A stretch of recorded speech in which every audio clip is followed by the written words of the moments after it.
Obviously, tomorrow is going to be WWDC, and today I really want to talk about what I expect there to be in terms of software updates, and they are going to be juicy. Apart from that, we have scheduled 2 more videos to be released before WWDC, and that is one more episode of the First Click Show with the road to WWDC, and tomorrow we have one last airdrop before the actual event as well, and that's going to zoom in more into what we are going to expect in terms of hardware announcements. Anyways, for now, let's just drop into the software updates that we expect at WWDC.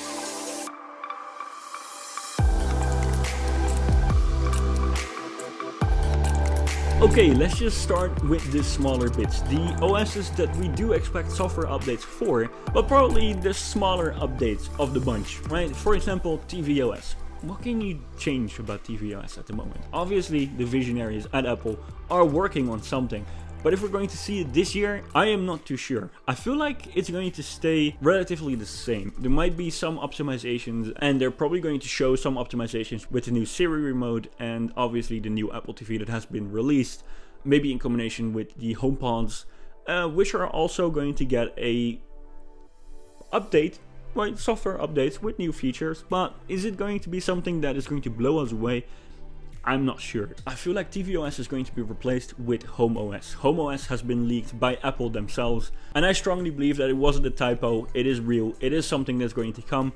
Now, obviously, in my fantasy, right, I hope that homeOS is going to be the start of this giant overlaying OS that is probably going to run in the background and is going to give every single Apple device in your home a sense of environment and a different sense of understanding what all these devices can do for you. For example, if homeOS evolves into something that I dream about, it can help you by looking at your behavior and then predicting which devices you use for what functions. So if you are using Final Cut Pro and you're using 8K footage, it then probably also knows that the only 8K display in your home is going to be connected to the Apple TV. So if you click on preview of your timeline, it will probably just AirPlay it to that display.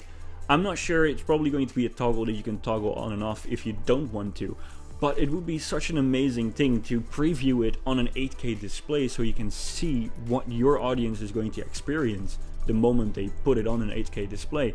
The same thing with audio. If the HomePods are the best speakers available in your home and you already have this sort of behavior that you do stream your audio content to that HomePod, then why not do it automatically? Now again, there is probably going to be a toggle for that, but it's basically what Huawei was pretending, at least, or at least what the rumor said, to be working on with HarmonyOS. HarmonyOS was going to be that before they got banned from the whole market in the United States. It's just an underlaying or overlaying, however you want to see it, OS that is going to run in the background, especially at home, and is going to connect all the devices together in a even more intuitive way than it is right now. Obviously, we already have continuity and other functions that connect these devices together, but it would be even better if there was an operating system that gave all these systems a better sense of environment, a better sense of what devices, what tools are available to them, and since they're running in the same ecosystem, how they can utilize them the best way to serve the user, right? And that is going to be so important. Now, for now, it's a pipe dream. I feel like the first step is now going to be just replacing the operating system on either the HomePod and or the Apple TV. Now, we don't even know if it's going to be announced at WWDC, but we know that it has been leaked, and I am pretty sure that it is a real thing and not a typo. So let's see what happens, right? It's definitely going to be one of the more exciting things. New operating systems are so exciting, at least if you ask me. But there are 2 operating systems that are more exciting than that. Before we get into that though, I really want to talk about macOS, because macOS is definitely cool, and obviously we can have a discussion about the names and what is going to be released with what name. I don't really care. We just got Big Sur, so I'm not going to expect another redesign or another revamp of macOS. But some optimizations that are needed are definitely welcome. For example, iMessage. I feel like iMessage still needs a bunch of updates in terms of privacy control. When you share content through iMessage, it also shares location data sometimes, for example, and other data that is attached to that picture or video, which you're not trying to send to that user. At least most of the time, I'm not trying to send my location to that user, and it still does it. So I hope macOS and obviously also iOS and iPadOS, but we will get into that later, will get those privacy features figured out. And obviously other optimizations that are really necessary for example, Safari. And of course, what we discussed in the previous episode of the FIRSTCLICKS show, extensions are really, really welcome as well. So there are some updates that can come and that are very important, but is it something that's going to blow us away? Again, I don't feel like it will.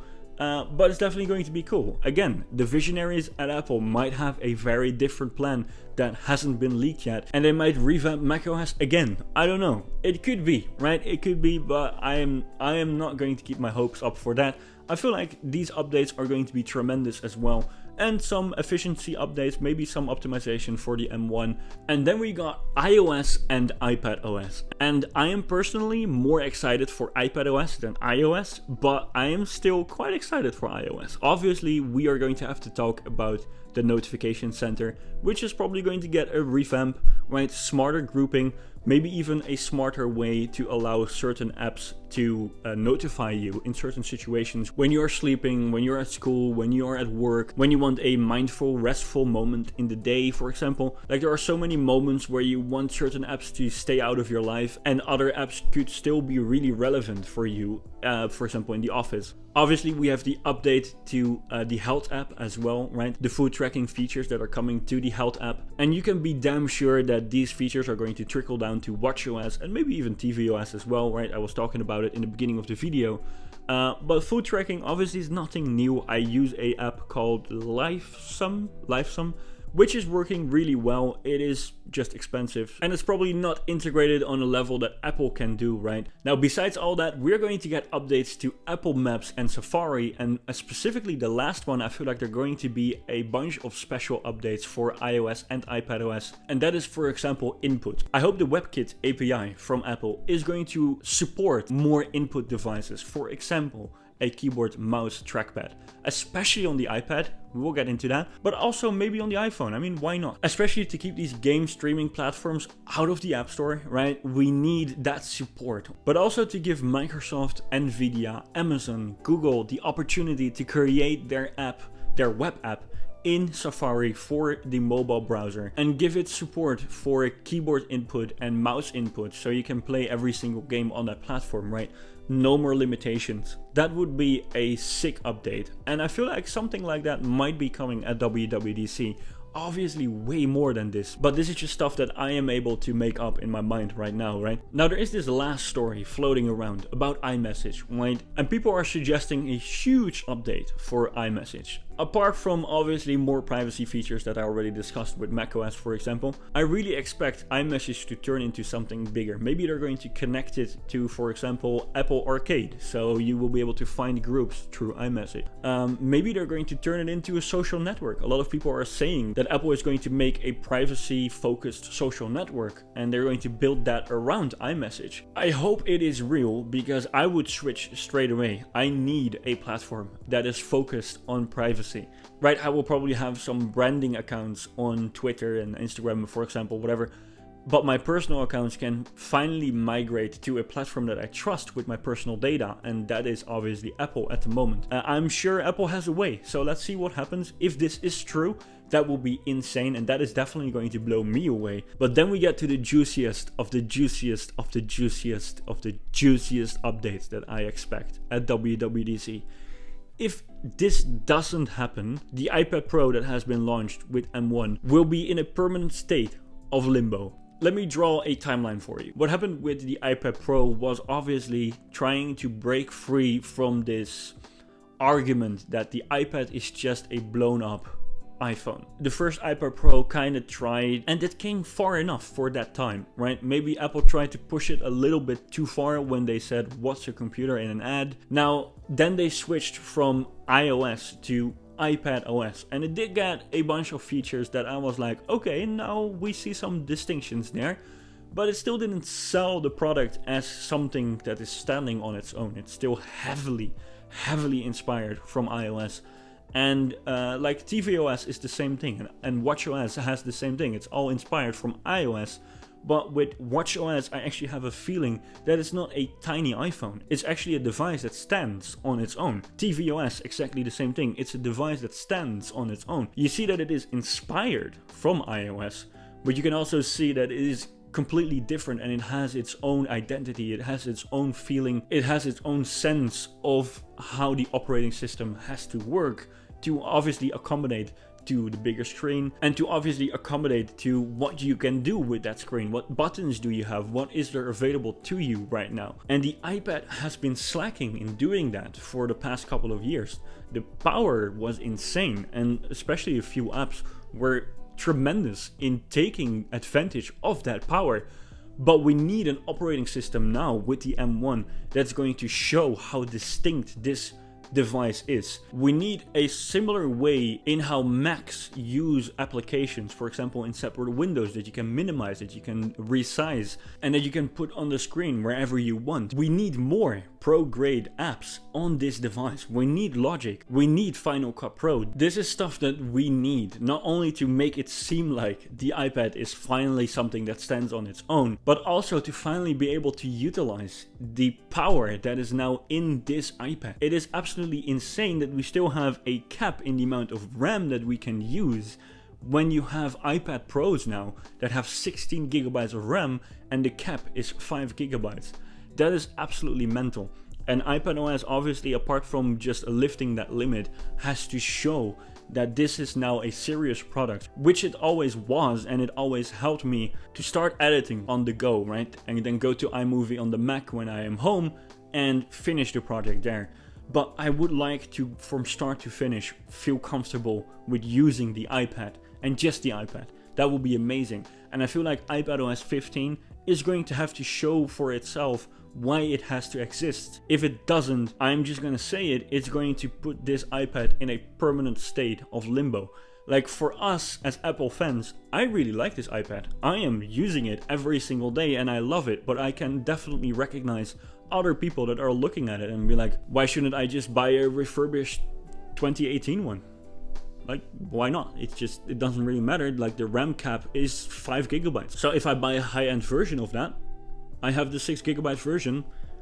Like, what can happen to me, right? We need to distinguish what this iPad can do, and we need to start showing the power of this iPad. And iPadOS 15 has to show that. It has to show that Apple is finally breaking free from the iPad just being a blown up iPhone with pencil support. We need a better file system. We need more window-like support. I don't know how Apple is going to do it, but you guys know what I mean. I feel like iPadOS is supposed to do something spectacular tomorrow at WWDC. We do obviously also have watchOS, but I feel like they're doing great already. Since the health app is connected to the fitness app and all these features are still living in an ecosystem, in a family of Apple products. So I feel like those software updates are stuff that we are going to expect. Besides that, there's not much that's going to change, at least not that I can see. We might get some new watch phases and some new options to customize the watch phases. But apart from that, I'm not expecting too many interesting developments there. There will probably be way more software updates that we have been able to discuss here in this short video. Apple has been working on this for years, and we are just working on this for a couple of weeks, obviously. So it's completely different. I believe that the WWDC event is going to be spectacular. So definitely tune into that, and we are going to react to it as well. Expect another video from us tonight for the First Click show, the final episode of the road to WWDC. And then tomorrow we have the airdrop a few hours before the event. And after that, only Steve knows how many videos we are going to have to create to keep up with all the news that comes out of WWDC. But I can tell you, we will be right there. So definitely subscribe to the channel, leave a like, leave a comment, and see you guys in the next video. For now, click on.